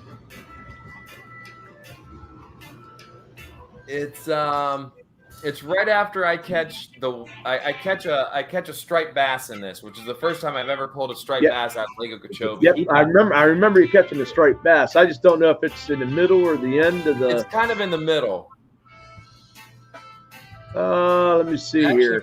I think it might be coming up after this fish here. Okay, well, Okay. I'll hang on a little bit because everybody knows, especially Mo That's a knows, fighter? if I That'd start be if I start messing with some buttons a here, white bass. Things go Yeah, haywire. that's the Wow. striper there, right? Wow, I've never seen Yes, that. that's it. Yeah. Yep. Yeah. Woo, hey. I don't know.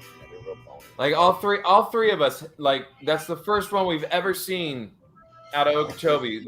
We had Oh, okay. I had no idea, and I've been fishing out there my whole life. I've never caught a striped bass out of Okeechobee. That is really cool. I'd never seen a striped bass out Yeah, of Okeechobee. That is we really have cool. a lake south of me. Check it out. It's called Chenango Lake. Okeechobee. We got some big striped First time bass ever. in there. Oh, he had it with gone. Yeah, right.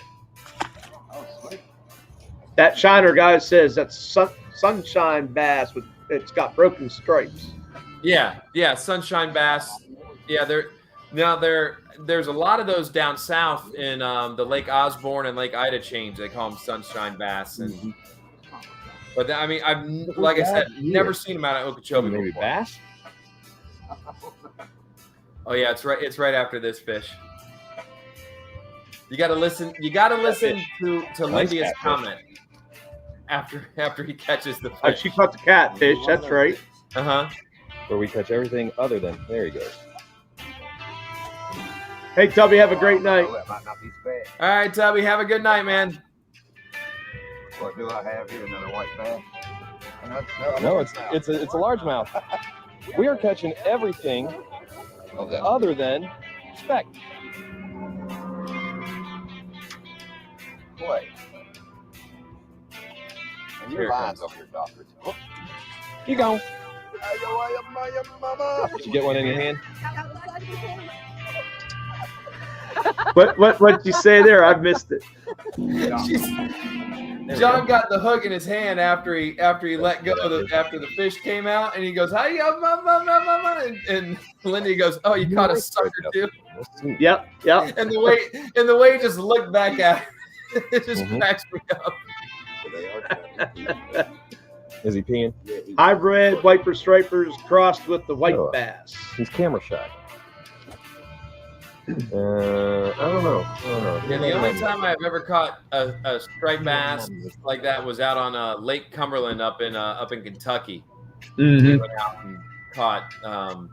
Went out with a friend's grandfather who was a guide out there on Lake Cumberland, and we got into. I mean, big striper. It was a lot of fun. It was a lot of fun out there. That was. I want to say I was probably. Oh gosh, I would have been. Probably in like 8th, 9th grade at the time. Right. Long time ago. But yeah, that and to see one out of Okeechobee was really cool. Or just the sunshine bass, because it's like Shiner said, it's got the broken stripes on it. But it was cool. And John actually called a friend to find out are they stocked here? And he said that they were put in there, but like he said they don't breed.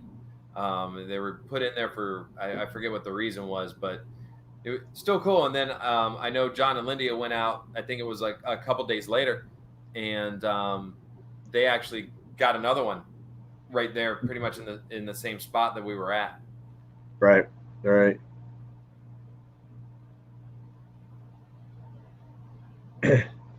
So small water. And that woman, she might have been right, John.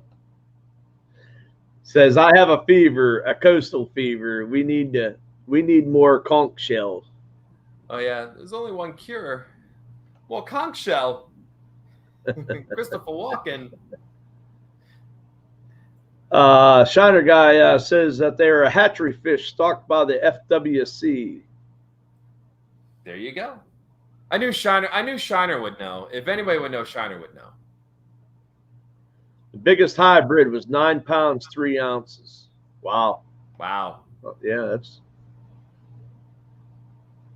So real quick, I do want to make a comment because John and now I refrain from probably saying her name. Is her name Lydia? Like India, but with Lynn in front of it. Okay. So sorry about that, Lindia, if you're listening, but like I said, I say words, I pronounce words differently. But he mentioned that they went fishing Monday morning and that he was going to outfish Lindia, and he did. But my comment in his video was you know, it's always nice to know that that blind chicken still does find a piece of corn every once in a while.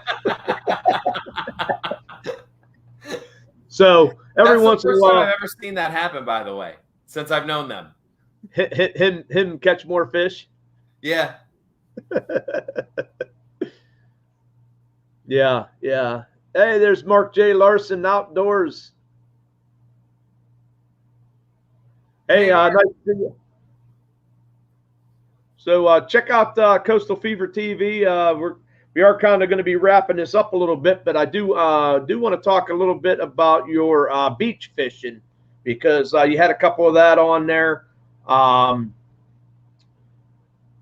The surf fishing, guys, if you want to see something like that, he does the one he has. It's beach casting, fishing, surf fishing.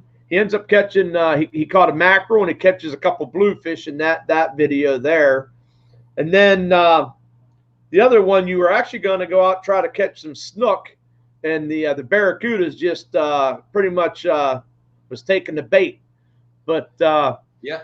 You kind of questioned whether they were barracudas or not. Did you ever find out? You said they had and you could see it on the video. They have a yellow stripe on there, and you were kind of questioning that. Yeah, they were smaller, and usually when you catch the barracuda, you know, they got the black dots on them. They were missing that, and I found out a little later they were Senate. They're called Senate. Senate. And, yeah, they're in the barracuda family. Gotcha. And they were just all over that day. Literally, like, the minute the bait would hit the water, they were like on it. It was almost to the point where it was just like, try and reel it in fast enough to where they don't get it.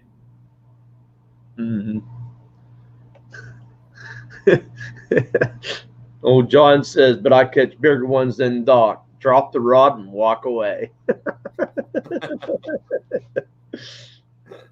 Oh, that's funny. So that's right. That's right in my wheelhouse. I kind of like having the fun, the camaraderie, and the smack talking. And yeah, we do that. We do that all the time, especially when we're out on the boat. I don't know if it comes off in the videos at all, in some of the collab videos that we've done, but it's a lot of smack talking back and forth while we're out there. Most of the time, it's Lindia doing the smack talking to John and I, because she's like waxing the floor with us. But you know. Right. That's funny.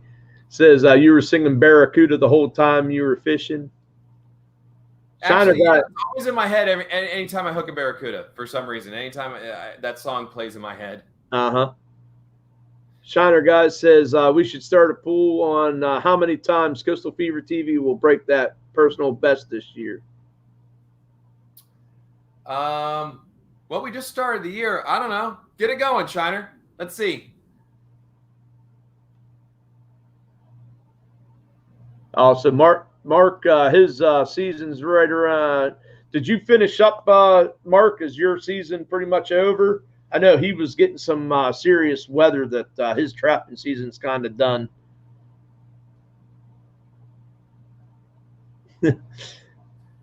Oh, Nicholas Green, he of course had mentioned that I don't say words funny. I just talk like a Pennsylvanian. But he also says that the Amish outfish everyone here. They do. The Amish definitely they're out there on the lake, and they do their share of catching fish. That is for sure. Now, is that is the Amish community big up by you in your area, Boxy? Or yeah. We actually we have a couple towns with some heavy Amish in it. Actually, over where I work in Ohio, there's two big communities, towns over there. I actually work with Amishmen at my place of work. So yeah, there's quite a few. Matter of fact, Geo Bushcraft, he actually the town that he lives near Atlantic, and that's a big Amish community there. Yeah, they do get serious about their fishing and their hunting. Sometimes they out hunt the resource. you know, which is not always a good thing. Of course, he gets a 13 next week. The personal best might stick for a while. That 13-pounder? Yeah, I'll take that. I'll take that. Put the over-under on 1. Let's go. Yeah. If it's a 13. ADK Outdoorsman coming in saying, what's up, everyone? Thank you for the super chat. I really appreciate that. We're in here talking with Coastal Fever TV. I got it right that time. You got Unpaved Explorers in the house. Guys, did you check out Unpaved Explorers live stream? If you guys weren't in there, I know he was having some technical difficulties, which was kind of a shame because he had a really good good idea with his first live and with his giveaways for his stickers and stuff like that. And I just want to tell you, John, that was a great idea. Hopefully you can get the kinks worked out with your Wi-Fi and you can get a little bit smoother stream. I think it'd be a great. Judith and Dan, yeah, Yoder Toter. Everybody likes that one there.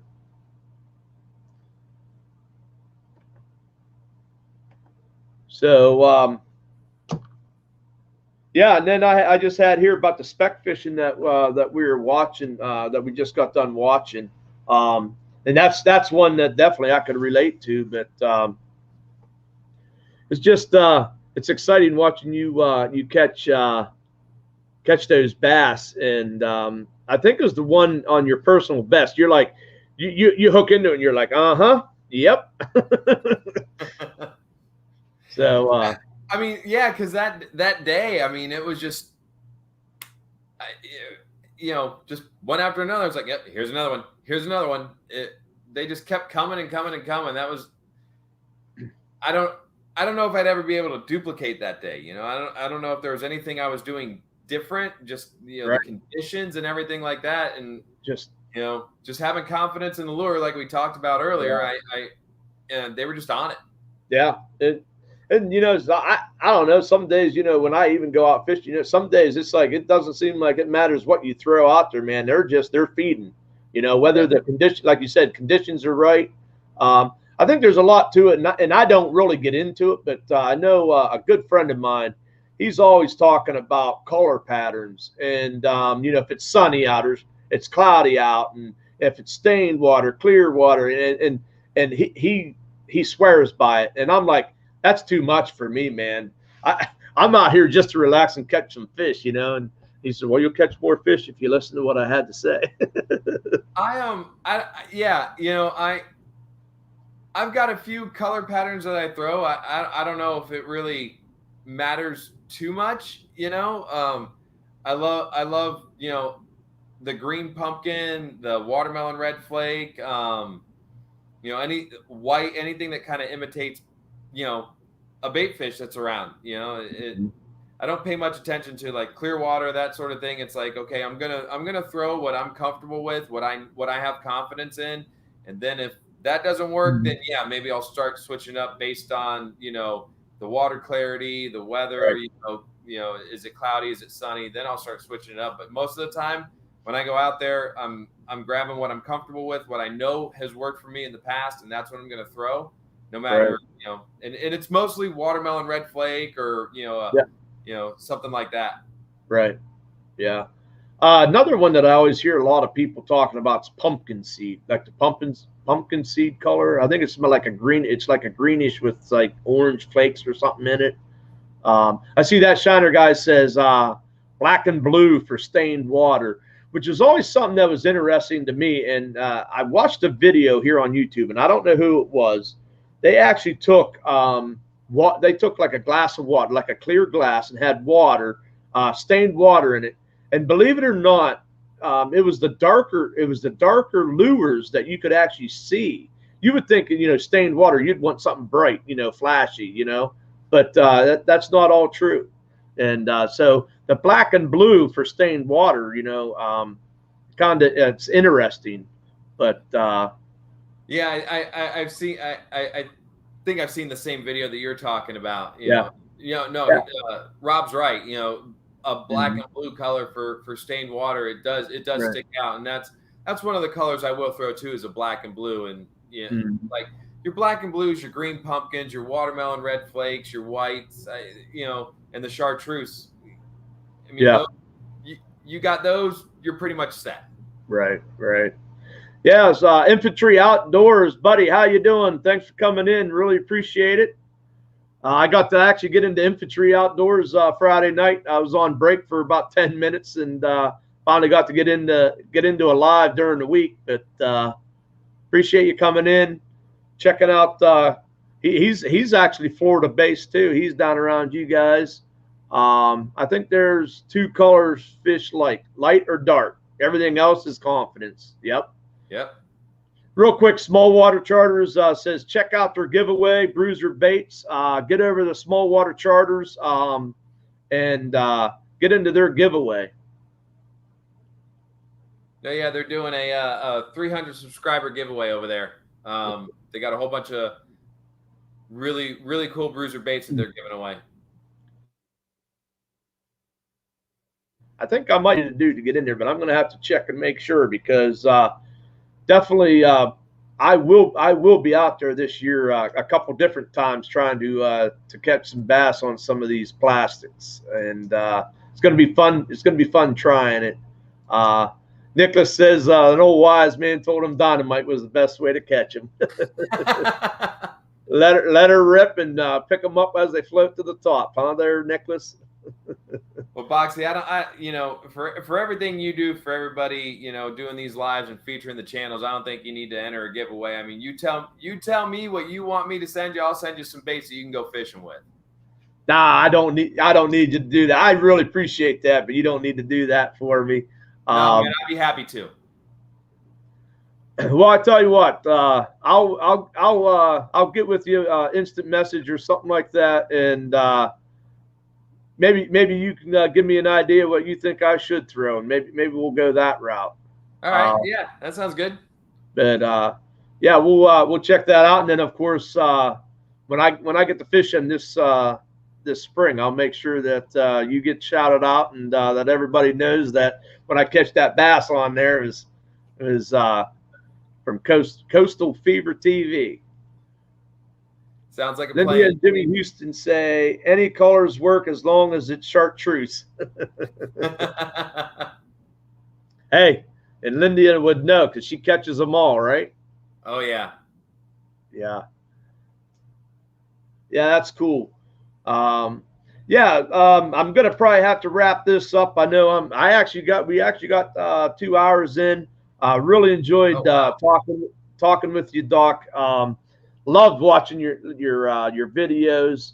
And I got a couple videos I definitely want to check out. I'm going to check out the Ducket. Is it Ducket or Docket? Ducket. Fishing rod. Yeah, Ducket. I want to check that out, and then of course I'm going to be checking out Head Case without a name. I'm going to definitely check that one out too. But it's really cool talking and getting to know you, and man, this has been a lot of fun. It was kind of nice too that Boxy, of course, wasn't kind of rushed. I think I could have done a little bit better job last week too, but we kind of shouted out Small Water Charters throughout this live as well. And I know you guys are all good friends, and I'll be looking forward to watching more videos of all 3 of you guys out there catching them big bass. And we're trying to get Rob to go with us. We want Rob to meet up with that Shiner guy. We want him to meet up. Maybe we can do like a video with all 4 of us. Yeah, get that Shiner guy involved there too. That'd be great. And if I ever get down that way, man, I will definitely make sure that I'm letting you guys know, because that'd be a blast of a time. But not sure if I'll be headed to Florida anytime soon. So I'll stick it out up here in the cool weather. Somebody's got to, right? Yeah, right. Hey, you do it for us, and we appreciate it. Yeah.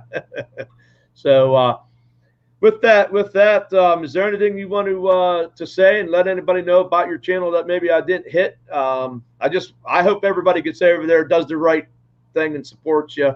Not sure, where you are on your subscribers or that, but just like all these other fishing channels, I think you do an awesome job at bringing what you do and what you're passionate about, and I'll continue to watch you slam them fish, especially from the bank. That's really interesting to me.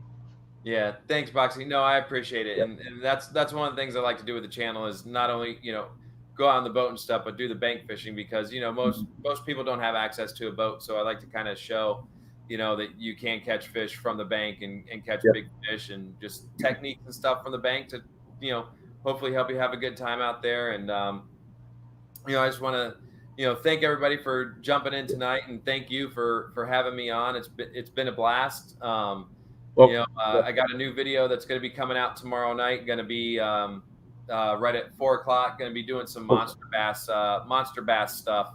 I'm a field staff member for Monster Bass, so I got a box and all right, cool. Some of the baits I got in there and fishing them. So going to be dropping that tomorrow night. So that's really about it. And just wanted to thank you and thank everybody for hanging in there tonight, and really enjoyed it. Had a lot of fun. Yeah, I had a lot of fun too. I think it was a pretty good live. We got off talking about other stuff too, and that's what's so great about it. Something comes up and we kind of, it was fun. It was fun for me too. So I really appreciate getting to check your channel out and look it over and stuff. I'm going to ask Mo if there's anybody out there. I always like to roll this chat over into somebody else. I know M&B Heritage Farms usually is live. I'm not sure if they're done yet or not. Mo might be able to check that out. If not, we're going to call it a night. And looks like you guys might be trying to get together tomorrow and do some fishing. Yeah, I hope so. We'll see. I'm hoping we can get out there and maybe get that 13-pounder. Who knows? Yep. And I will expect Lindia to be out fishing you and John. So you're very welcome, small water. Fish me for the rest of my life. Okay. Avid Fisherman is live. Let's Avid Fisherman. Let's hey, why not go over to a fishing channel from this live here. So let's there's 15 people in here. Mo's going to get a link for us, and let's at least get over there. Get in there, say hello, give a thumbs up to the Avid Fisherman, and if you want to hang out in there, that's great. If not, give him a couple minutes, give him some support. And I really appreciate everybody coming in here, putting up with my ands, ahs, ums, and all that good stuff in my